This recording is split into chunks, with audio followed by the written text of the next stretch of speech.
La foi, c'est ouvrir la bouche de notre esprit, ce qui permet à Dieu de nous nourrir de lui. C'est le propre de ceux qui sont dans l'erreur absolue, de se croire dans la vérité absolue. Tous les pharisiens avec des Bibles iront dans le feu qu'ils souhaitent aux autres. Dieu peut se servir de tout, mais cela ne veut pas dire que tout ce dont il se sert en est digne. Dieu ne désire pas chez l'homme le repentir de la peur, mais le repentir de l'amour. L'envie est la carie de cœur des pauvres, mais la pratique du contentement est une rosée du ciel. Les riches sont de la fumée dans les yeux pour les pauvres. C'est le démon de l'envie qui les dévore.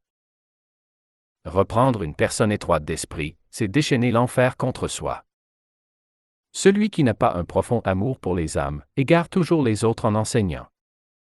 Dieu est amour, celui qui n'a pas son esprit fait naufrage en théologie. Joignez à votre foi la vertu, 2 Pierre 1,5. La curiosité de la chair porte à étudier les choses de Dieu, mais celui qui aime vraiment le Seigneur s'étudie d'abord lui-même à ressembler à Jésus. Dieu conduit le cœur charitable dans toutes les vérités, mais l'endurci se conduit lui-même dans toutes les erreurs. Il pleut dès le matin des bénédictions sur le cœur charitable. Les légalistes regardent de mauvais œil chez les autres les vertus qu'ils ne possèdent pas. Ceux qui sont vides de cœur apprennent la Bible par cœur pour cacher leur pauvreté spirituelle. Ils sont nombreux les chrétiens religieux qui savent tout sur la Bible, mais rien sur Dieu. L'amour de Dieu nous donnera l'irrésistible besoin de le lui rendre. Là se trouve la vraie puissance du chrétien. L'amour de Dieu est le lien de la perfection, Colossiens 3,14. L'Église a vieilli, mais le Christ demeure jeune. Comme le cœur devient chaud devant les paroles vraies. Les âmes qui ont souffert savent aimer. Si vous rougissez d'être son disciple, il rougira d'être votre maître. Si vous rougissez de faire le bien, il rougira de vous en faire. La vérité qui n'est pas charitable procède d'une vérité qui n'est pas véritable. La persécution est une marque de prédestination. La charité est un martyre méritoire. La charité est le mode de vie du vrai chrétien. Comment souffririez-vous la croix, vous qui ne savez souffrir un coup de langue? Une âme est morte qui ne prie pas. Dieu ne regarde pas la main, mais le cœur. Vous plaisez déjà au Seigneur si vous désirez lui plaire. Tes faiblesses, liées à l'humilité, ne te damneront pas. La croix détruit les habitudes. Ô mon âme, est-il plus grande joie que d'être avec Jésus sur une croix? L'homme se perd par le plaisir. Après 40 ans à étudier la Bible, je peux dire aujourd'hui que l'Écriture est mon pays. Nous ne prêchons pas la loi, nous prêchons l'Évangile. La loi dit « crois ou meurs ». L'Évangile dit « crois et vis ». La haine est toujours un choix. Il est bon que le cœur soit affermi par un peu de pauvreté, ou la crainte de le devenir. Les craintes épurent le cœur et le rapprochent du Seigneur. Le Seigneur envoie le feu, et le Seigneur éteint le feu. C'est par sa volonté que tout arrive. Le Seigneur affermit et le Seigneur fait trembler. Le Seigneur a fait l'un comme l'autre. Il est bon pour l'homme qu'il sente qu'il n'est que poussière, de temps à autre. Au milieu de nos tempêtes, allons dormir dans la barque avec Jésus.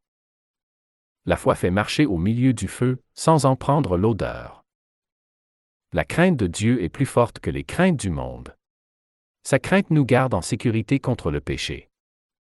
Rappelle-moi de faire plier mes genoux en tout. Pour conserver son péché, l'âme infidèle le justifie en faisant une vertu. Pour jouir de son péché secret, le chrétien n'hésite pas à se perdre. Celui qui est double de cœur condamne celui dont le cœur est entier au Seigneur. Mais sa duplicité le fait reconnaître. Celui qui est infidèle cherche à faire des disciples après lui. Il se sent moins coupable quand il convainc les autres d'être infidèles avec lui. Le Christ est le meilleur ami de l'humanité. Le grand restaureur de toutes choses. Quand on vit pour l'argent, on meurt par l'argent. Voir Luc 12, 20. Avoir de l'amour pour ceux qui nous flattent se traduit souvent par la haine pour ceux qui nous corrigent. Le royaume de Dieu n'est réservé qu'aux humbles et à personne d'autre. Les chrétiens à l'esprit fier ne sont que des boucs, ils n'entreront pas dans le royaume de Dieu. L'humble est comme le roseau qui se prête au vent. L'orgueilleux est insulté par la correction. L'humble y voit une grâce et une lumière. L'orgueilleux que l'on corrige se sent brimé dans ses droits, l'humble que l'on corrige se sent honoré et enrichi. La sainteté est un don en même temps qu'un cheminement et un travail.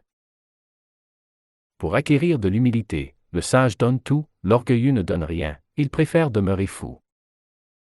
Celui qui se rebelle à la sanctification n'est pas né de Dieu, mais il est encore dans la chair. Il vit comme la chair, et il pense comme la chair. Celui qui a le cou raide se cramponne à ses idées, il ne désire pas changer, ni que les autres l'y aident. Lorsque le Seigneur reviendra dans les airs, il restera sur la terre. Un saint ne tremble devant rien, sauf devant Dieu. Celui qui ne tremble plus a perdu sa voix. Celui qui dénonce le mal est juste aux yeux du Seigneur. Celui qui fait grâce aux méchants est inique. Il est quelquefois de la volonté de Dieu que nous ne la connaissions pas. Dieu veut voir ce que nous allons choisir de faire. L'esprit d'orgueil se révèle toujours par la colère. Par la colère, la chair défend son trône. L'autocratie est encore une forme d'orgueil. Dans un couple, l'orgueil détruira tout. Les colères détruisent l'amour. Aucun couple n'y résiste. Dieu se sert de tout ce qu'on fait, ce qui ne veut pas dire que tout ce qu'on fait sert Dieu. Les caractères peuvent être aussi dissemblables que possible, mais un couple qui se demande pardon traversera les pires tempêtes et survivra à tout. C'est lentement que Dieu achemine les âmes. La mesure de plaisir coupable entraîne la tristesse dans les yeux de Dieu dans la même mesure. Le jeûne donne la joie intérieure et multiplie la grâce. La foi sans les œuvres est morte, et le jeûne sans l'amour de Dieu est mort également. Mon Dieu, jouir d'un péché qui chasse ta présence n'est plus un plaisir, mais une mort. Je ne veux plus être là où tu n'es pas. La sanctification commence par la mort de nos idées fausses sur nous-mêmes.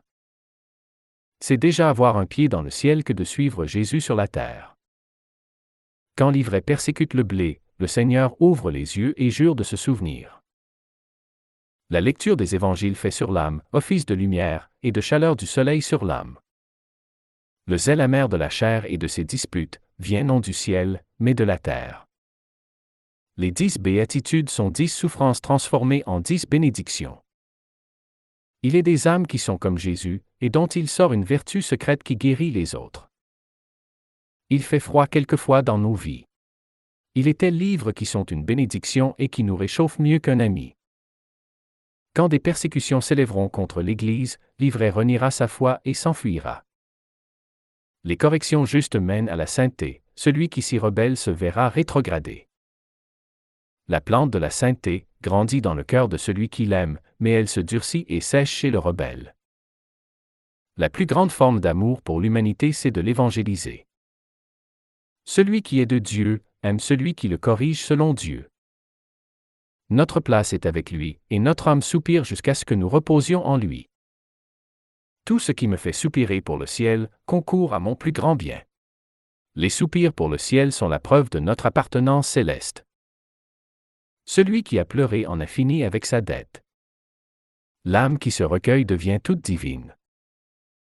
La confession est une expérience spirituelle et le pardon, une résurrection. L'amour pour Dieu sanctifie la volonté. Toujours nommer 2 exécuteurs testamentaires, l'un qui surveille l'autre. L'argent est très fort pour corrompre l'équité. L'argent dérange l'esprit, celui qui n'en a pas n'a pas de souci. L'amour de l'argent remplit les endroits du cœur qui appartiennent à Dieu. La chasteté donne une voix, comme embaumée du ciel. Jésus place à côté de chaque douleur, une consolation. Dieu a un amour de prédilection pour ces âmes qui ont renoncé à ce qu'il y a de plus cher à la nature, la chair. Cette consécration à la pureté attire le Seigneur à communiquer des lumières dont seules ces âmes peuvent parler. Heureux les cœurs purs, car ils verront Dieu. Matthieu 5:8. Une très grande rémunération s'attache à ceux qui conservent une pure chasteté. Comme la chair est effrayée quand on parle de lui retirer ses plaisirs. Comme la chair se débat pour conserver ses droits. Le Seigneur laisse chacun libre. Si quelqu'un veut vivre dans le permis, il recevra une grâce ordinaire. Mais celui qui choisit de vivre dans une consécration plus haute, recevra une grâce plus haute. Les tentations ne sont qu'une mise à l'épreuve du cœur et de ses affections. Le propre de la haine est de faire des disciples. Ne soyez pas de ceux qui, par fausse fidélité, entrent dans la haine de leurs amis contre des gens qui ne leur ont absolument fait aucun tort personnellement. N'entrez dans la haine de personne, ne participez au péché de personne. Prémunissez-vous contre le faux zèle d'une fidélité mal placée. Ne laissez pas même vos meilleurs amis vous entraîner derrière eux, dans une campagne de dénigrement contre des personnes qui ne vous ont jamais fait aucun mal. L'âme qui n'est pas morte en tout, est tentée en tout. L'évangélisation. Quelle sublime carrière ouverte à notre zèle. Par votre exemple, vous rendrez la vertu aimable. Jésus place à côté de chaque douleur, une consolation.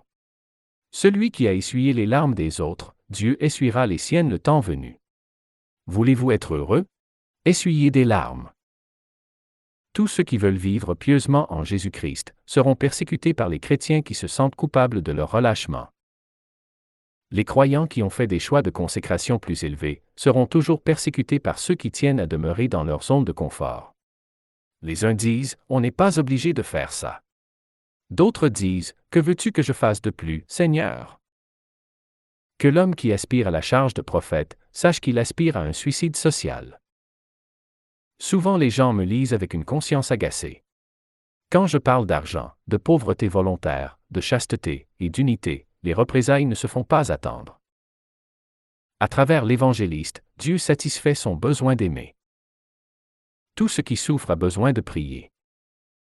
La dureté et l'insensibilité sont la marque d'une âme damnée. Quand l'Église est sans ennemis, elle se retourne contre elle-même et les chrétiens se font la guerre entre eux.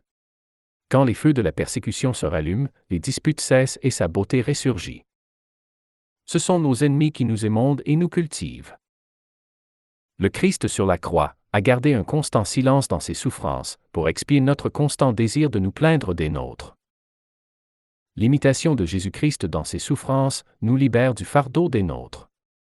Dieu ne fait rien et ne permet rien que pour notre plus grand bien. La foi en un Dieu qui a créé toutes choses nous oblige à croire que Dieu gouverne au-dessus de toutes choses. La volonté de Dieu mérite d'être adorée et infiniment aimée.